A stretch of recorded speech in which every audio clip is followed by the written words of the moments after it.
नमस्कार, स्वागत है आपका एबीपी न्यूज में। आपके साथ मैं हूं अखिलेश आनंद। इस वक्त एक बड़ी खबर आ रही है। दिल्ली में यूपी को लेकर बड़ी हलचल चल रही है। योगी से प्रधानमंत्री मोदी और नड्डा की मुलाकात के बाद अभी जो ताजा सूचना मिल रही है, गृह मंत्री अमित शाह और बीजेपी के अध्यक्ष जेपी नड्डा प्रधानमंत्री आवास पहुंचे हैं। प्रधानमंत्री नरेंद्र मोदी के साथ मुलाकात कर रहे हैं। सूत्र यह बता रहे हैं कि पीएम से उत्तर प्रदेश की राजनीति को लेकर चर्चा हो रही है। उत्तर प्रदेश के मौजूदा घटनाक्रम को लेकर पीएम अमित शाह और नड्डा की यह मुलाकात बहुत ही अहम मानी जा रही है।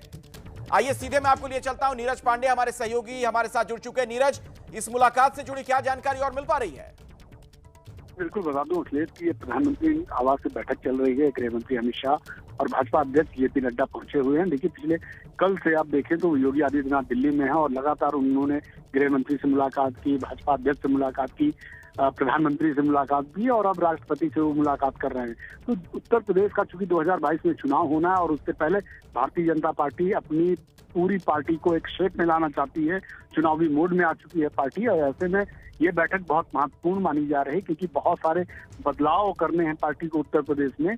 न सिर्फ मंत्रालयों में कुछ लोगों को ऐड ऑन करना है, कुछ सहयोगी दलों के साथ बैठक होनी है, कुछ सहयोगी दलों को भी वो कोटा देना है क्योंकि आज शाम को ही 7 बजे निषाद पार्टी के एक नेता से मुलाकात होनी है गृह मंत्री अमित शाह की। और इससे पहले अपना दल और जो दूसरे लोग हैं उनके साथ भी लगातार बैठकें चल रही है। तो ऐसे में मुख्यमंत्री की मुलाकात के बाद अब पीएम जेपी नड्डा और प्रधानमंत्री गृह मंत्री की ये मुलाकात बहुत ही महत्वपूर्ण है और इस मुलाकात में अंतिम फैसला जो यूपी को लेकर होना है उस पर मुहर लगेगी और उसके बाद ही वो इम्प्लीमेंट होगा, चाहे वो मंत्रिमंडल के फेरबदल में हो या कुछ और प्रशासनिक फेरबदल हो या पार्टी के अंदर के कुछ चेहरों की भूमिकाओं में बदलाव हो। ये सभी जो बातें होंगी वो इस बैठक के बाद तय होगा।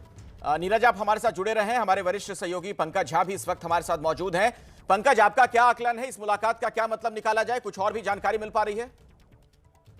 देखिए, सबसे बड़ी बात ये है ना अखिलेश की, आखिर ऐसा क्या किया जाए कि यूपी चुनाव के लिए जो बीजेपी जा रही है तो ऐसा लगे कि हाँ ये पार्टी है, ये सरकार है। क्योंकि पिछली बार जो था वो अखिलेश सरकार के खिलाफ वोट में आए थे। इस बार अपने काम काज पर, अपने चेहरे पर योगी आदित्यनाथ ही चेहरे होंगे। इसको लेकर भी पिछले कुछ दिनों से बड़ी उथल पुथल थी, लखनऊ से लेकर दिल्ली तक। आज जब थोड़ी देर में रवाना होने वाले हैं योगी आदित्यनाथ, उससे पहले उन्होंने सबसे बैठक की। उनको बता दिया गया है कि किस तरीके के बदलाव होंगे, जो नीरज जिसका जिक्र कर रहे थे, सरकार के अंदर, संगठन के अंदर, दोनों के बीच के तालमेल को लेकर के, सहयोगी दलों को लेकर के, सीट के बंटवारे से लेकर उनको प्रतिनिधित्व देने की बातें। अब उसको किस तरीके से फॉर्मुलाइज किया जाएगा, शायद उसी बात पर बैठक हो रही है प्रधानमंत्री और जिसमें नड्डा और अमित शाह मौजूद हैं। तो अब कैसे करना है, कब करना है, इस पर फैसला लेना है अखिलेश। चलिए, बहुत बहुत शुक्रिया पंकज झा आपका। हमारे साथ नीरज पांडे भी जुड़े हुए थे। नीरज, आपका भी धन्यवाद। दरअसल यूपी के सीएम योगी आदित्यनाथ 27 घंटे लखनऊ के लिए रवाना हो रहे हैं। इन 27 घंटों के दौरान योगी ने राष्ट्रपति के अलावा प्रधानमंत्री मोदी, बीजेपी के अध्यक्ष जेपी नड्डा से आज मुलाकात की और कल उनकी मुलाकात गृह मंत्री अमित शाह से हुई थी। वो तमाम तस्वीरें इस वक्त आप देख रहे हैं एबीपी न्यूज पर। 27 घंटे में योगी आदित्यनाथ ने क्या पाया, क्या खोया, क्या राजनीति हुई, यूपी चुनाव को लेकर क्या रणनीति बनी, अब इसे लेकर कयासों का दौर जारी है।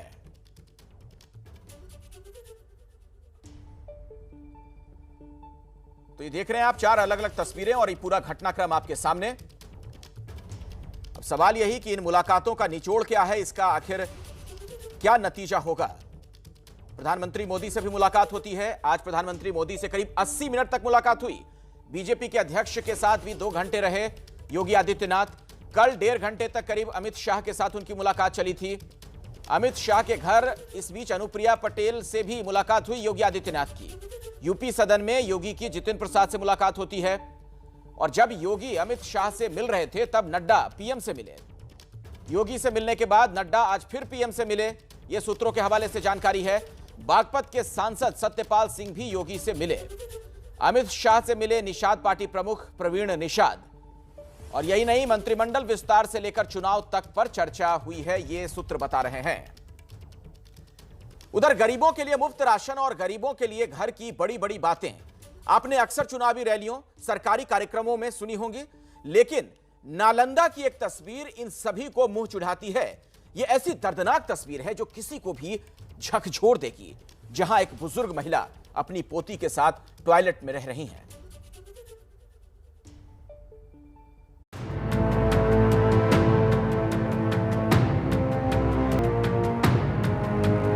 कौची करिए रात भर ऐसी मच्छर मोच के खो रात भर ऐसी मच्छर सुन तुरते के लियो है अंदर सटी खाखुरल करो सब खाखुरल करो तकारी जाही त कोची में रहा को आए कोची में रह रहलु तू अब रहा ही है ना बेचारी तो हम पर के साल भी कहे कि कृषि प्रधान जी तो कैसे रह रही है ये?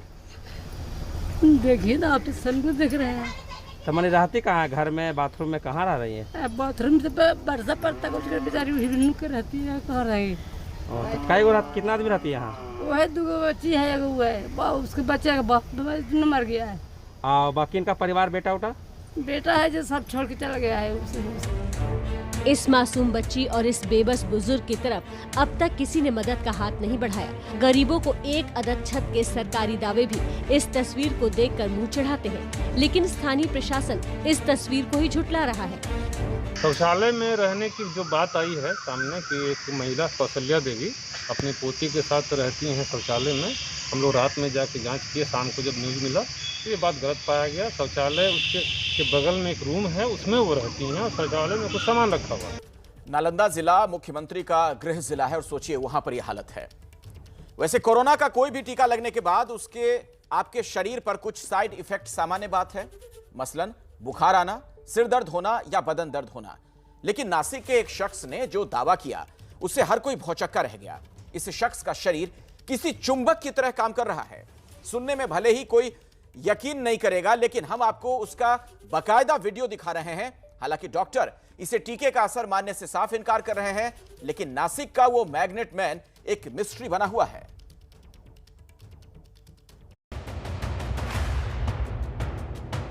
लोहे और स्टील की जो भी चीज शरीर पर लगाई वो चिपक गई। चमचे, सिक्के, प्लेट, करछी, सब के सब शरीर पर चिपकते चले गए। नासिक के इस शख्स का शरीर किसी चुंबक की तरह काम कर रहा है, जिसकी वजह से ये शख्स लोगों में एक कौतूहल जगा रहे हैं। नासिक के इन मैग्नेट मैन का नाम है अरविंद सोनार। 71 साल के इस सोनार का दावा है कि कोरोना वैक्सीन की 2 डोज लेने के बाद उनका शरीर चुंबक की तरह काम कर रहा है। इसका डेमो उन्होंने एबीपी न्यूज के कैमरे पर भी दिखाया। इस दावे के बाद सब हैरान है, लिहाजा उनके घर डॉक्टर्स और मेडिकल स्टाफ की टीम भी पहुंच गई। उनकी जांच पड़ताल की गई। कोरोना की वैक्सीन लेने के बाद कई लोगों को बुखार आने, सिर दर्द होने या दूसरी तरह की परेशानियां होने की बात तो सबको पता है, लेकिन किसी इंसानी शरीर के चुंबक की तरह बर्ताव करने की ऐसी कोई घटना सुनी नहीं गई है। नासिक के अरविंद सोनार का कहना है 9 मार्च 2021 को कोविशील्ड की पहली डोज ली थी। 2 जून 2021 को उन्होंने प्राइवेट अस्पताल में कोविशील्ड की दूसरी डोज ली। इसके बाद उन्होंने इंटरनेट पर शरीर पर स्टील की चीजें चिपकने का वीडियो देखा और वही प्रयोग खुद पर किया। नासिक स्वास्थ्य विभाग के अधिकारी कह रहे हैं कि कोरोना वैक्सीन के कारण ऐसा होना संभव नहीं है। अब तक के मेडिकल रिसर्च में भी कोई ऐसी बात सामने नहीं आई है। वैसे इस मैग्नेट मैन की भी अपनी एक मेडिकल हिस्ट्री है। 71 साल के अरविंद सोनार की 10 साल पहले बाईपास सर्जरी हुई थी। पिछले कुछ साल से उनका डायबिटीज का भी इलाज चल रहा है, लेकिन उनके शरीर में स्टील और लोहे की चीजें क्यों चिपक रही हैं, ये एक बड़ा रहस्य बना हुआ है। वैक्सीन कोरोना महामारी से लड़ने का सबसे बड़ा हथियार है। ऐसे में शरीर के चुंबक बन जाने की घटना को टीकाकरण से जोड़ने से भ्रांतियां ही फैलेंगी, लिहाजा ऐसे दावों से बचा जाना चाहिए। तो देखिए, कोरोना को लेकर देश में गजब का अंधविश्वास भी देखने को मिल रहा है। यूपी के प्रतापगढ़ जिले के शुक्लपुर गांव में लोगों ने कोरोना माता का मंदिर बनवा दिया। देखिए जरा तस्वीरें। गांव वालों के मुताबिक कोरोना से बचाव के लिए कोरोना मंदिर का चंदा जमा करके इसे बाकायदा यहां मंदिर बनवाया गया है। और हाल यह है कि आसपास के गांव के लोग पूजा भी कर रहे हैं और देखिए जयकारे भी लग रहे हैं। गांव वालों को लगता है कि कोरोना माता की पूजा से गांव में कोरोना नहीं होगा। वैसे इस गांव में कोरोना से 3 लोगों की जान जा चुकी है।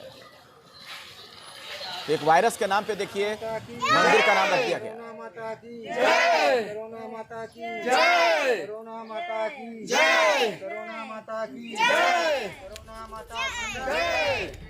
उत्तर प्रदेश में कोरोना काल में हुई पंचायत चुनाव के दौरान कितने शिक्षकों की मृत्यु हुई, इस पर बड़ा विवाद है। शिक्षक संगठनों का दावा कुछ और है, लेकिन सरकार ने बहुत कम संख्या बताई। ऐसे में मुसीबत उन बच्चों के सामने आ गई है जिनके सिर से माता पिता का साया उठ गया। यूपी के प्रयागराज की शगुन की कहानी भी कुछ ऐसी ही है।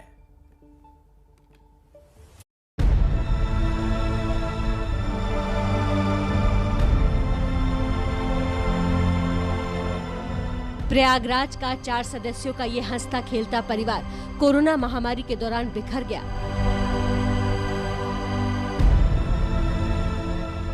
वो भी पंचायत चुनाव की ड्यूटी की वजह से। पहले कोरोना संक्रमित मां पिता की जान चली गई, उसके बाद छोटी बेटी की भी मृत्यु हो गई। घर में अकेली रह गई सिर्फ शगुन, जो कि एक करीबी रिश्तेदार के यहाँ शरण लिए हुए है।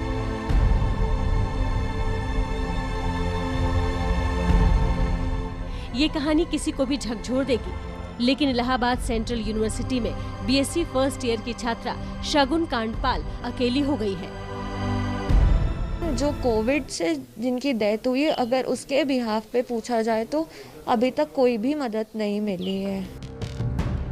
शगुन के पिता चंद्रमोहन सेंट्रल स्कूल में सर्विस करते थे, जबकि मां जीवंती कांडपाल शहर के ही एक प्राइमरी स्कूल में हेडमास्टर थी।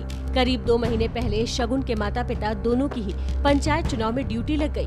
दोनों उसी दौरान कोरोना से संक्रमित हो गए। अस्पताल में भर्ती कराना पड़ा, लेकिन दोनों ने ही एक ही दिन दम तोड़ दिया। शगुन की छोटी बहन माँ पिता की मौत का सदमा नहीं सह पाई और 10वें दिन उसने भी दम तोड़ दिया। जो भी इन्फेक्टेड हुए हैं वो कोविड, उसके इलेक्शन की ड्यूटी से ही वो कोविड पॉजिटिव हुए हैं। इससे पहले कोविड पॉजिटिव होने का कोई चांस नहीं था। इस परिवार पर ये बहुत बड़ा वज्रपात है।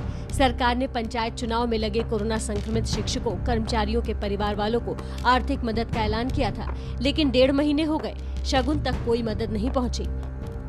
उसकी बीमारी तो अब क्या बताऊँ, कोविड से तो हुआ है पूरा। वो जब ट्रेनिंग किया है, वहाँ ट्रेनिंग से लौट के आया, उसके बाद पूरे घर को हो गया। महामारी के समय में तो ऐसा होना चाहिए हर आदमी को मदद करने के लिए।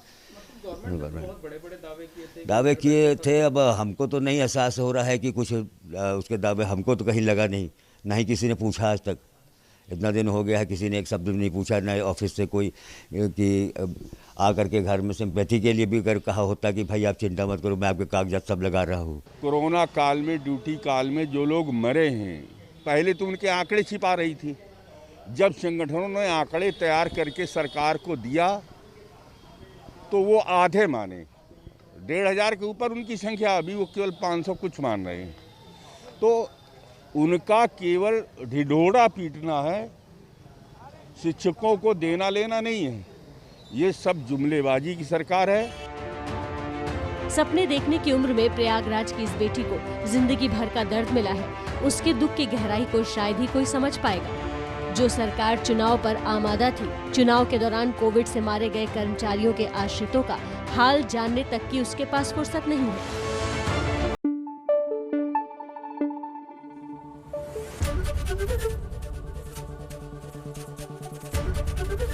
एबीपी न्यूज आपको रखे आगे।